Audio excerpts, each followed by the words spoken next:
Prier pour le succès n'est pas charnel. Amen. Faites la paix avec ça. Amen. Désirer le succès n'est pas démoniaque. Travailler pour le succès n'est pas une vanité.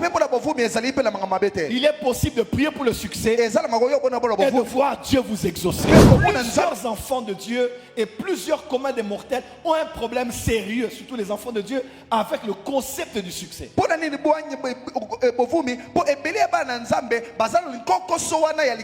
y a une bonne relation avec la prière. Les chrétiens ont une bonne relation avec le jeûne. Une bonne relation avec le combat spirituel. Une très bonne relation avec le message de l'enlèvement. Il y a des choses qui ne nous dérangent plus lorsque nous les écoutons ou lorsque nous en parlons. Mais les chrétiens ont un problème relationnel avec le message du succès.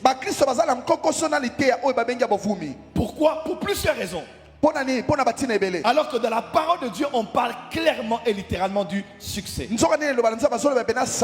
la bouche de Dieu ne sort pas que le mot sainteté. De la bouche de Dieu ne sort pas que le mot justice. De la bouche de Dieu ne sort pas que le mot humilité. De la bouche de Dieu ne sort pas que le mot intégrité. De la bouche de Dieu sort aussi le mot succès. Dieu désire ton succès. Jésus est mort à la croix aussi pour ton succès. La Bible t'a été donnée aussi pour le succès. Ton échec ne glorifie en rien Dieu. Le plan ultime de Dieu pour toi, défini par le dictionnaire, comme je l'ai fait dimanche passé, ou défini par la Bible, Dieu a toujours voulu que tu aies le succès. Considérez ces quelques versets. Josué 1 verset 8. Ce livre de la loi ne s'éloigne point de ta bouche. Médite le jour et nuit pour agir fidèlement selon tout ce qui est écrit. Car c'est alors que tu auras du succès. Qui parle ici? Qui? Participer qui? Qui a promis le succès? Qui a parlé du succès? Est-ce que Josué l'a-t-il demandé à Dieu? A-t-il prié pour cela? A-t-il aspiré à cela? Mais c'est Dieu en disant je te donne ce livre, médite ce livre, ne l'éloigne pas de ta bouche, vis fidèlement selon tout ce qui est prescrit. Parce qu'un des buts de la parole de Dieu, un des buts de l'obéissance à la parole, c'est de t'assurer le succès et la réussite. La Bible ne te prépare pas qu'au ciel, mais elle te prépare à une vie réussie sur la terre. Je déclare ce matin, tu réussiras ton mariage, tu réussiras ta vie financière, tu réussiras la gestion des enfants, tu réussiras dans ton travail, tu réussiras à tous les niveaux de ta vie. Dis avec moi, amen fort que j'avance. Amen. Deuxième verset. Néhémie 1 verset 11. Ah Seigneur, que ton oreille soit attentive à la prière de ton serviteur et à la prière de tes serviteurs qui veulent craindre ton nom. Voilà, nous craignons ton nom, nous voulons craindre ton nom, mais à part la crainte de ton nom, voilà ce que nous demandons. Donne-nous aujourd'hui du succès à ton serviteur et fais-lui trouver grâce devant cet homme. J'étais alors les chansons du roi. Quelqu'un peut dire Amen. Amen. Il est donc possible de prier pour le succès. Seigneur, je commence le travail. Je vais entrer dans mon bureau. En cette nouvelle rentrée académique, en cette nouvelle rentrée scolaire, en cette nouvelle session parlementaire, alors que je suis ministre dans mon pays, alors que j'entame mon deuxième mandat dans ce pays, alors que je suis nommé gouverneur, je veux craindre ton nom, mais donne-moi du succès. Prier pour le succès n'est pas charnel. Amen. Faites la paix avec ça. Amen. Désirer le succès n'est pas démoniaque. Travailler pour le succès n'est pas une vanité. Il est possible de prier pour le succès et de voir Dieu vous exaucer. Lève la main droite. Dis Seigneur, en 2026, accorde-moi du succès et de la réussite au nom de Jésus. Dis Amen. Amen. Prochain verset. Néhémie 2 verset 20. Et je leur fis cette réponse. Le Dieu des cieux nous donnera le succès. Nous, ses serviteurs, nous nous lèverons et nous bâtirons. Mais vous n'avez ni part, ni droit, ni souvenir dans Jérusalem. Le Dieu des cieux nous donnera du succès.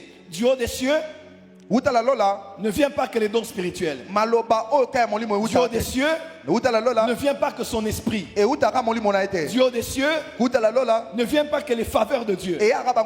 Dieu des cieux vient aussi le succès. En cette saison, alors que le ciel est ouvert, que le Dieu des cieux envoie le succès en ta direction au nom de Jésus. Faites la paix avec le concept du succès. Faites la paix avec le concept de la réussite. Je vous propose un verset que nous allons explorer ce matin. On peut lire ensemble s'il vous plaît la suite. Proverbe 8 verset 4. Le conseil et le succès m'appartiennent. Qui parle? La sagesse. Qui parle? C'est Dieu. Que Dieu t'accorde le conseil et le succès au nom de Jésus. Amen. Prochain verset.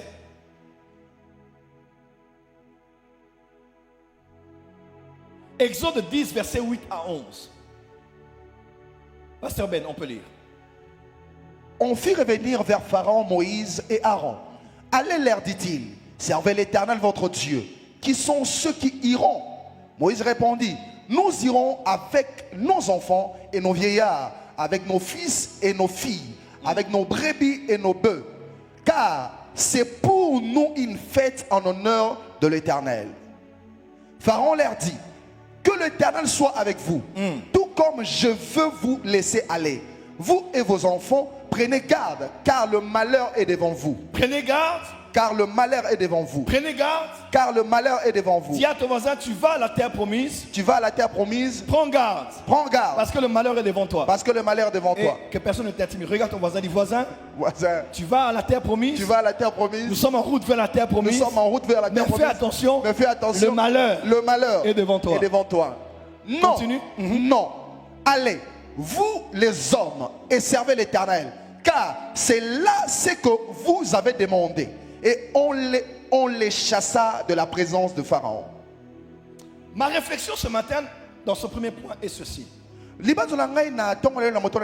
Pourquoi en sachant que ce peuple quitte l'Égypte, Pharaon met l'emphase sur le fait que le malheur est devant eux? Merci Daddy. Première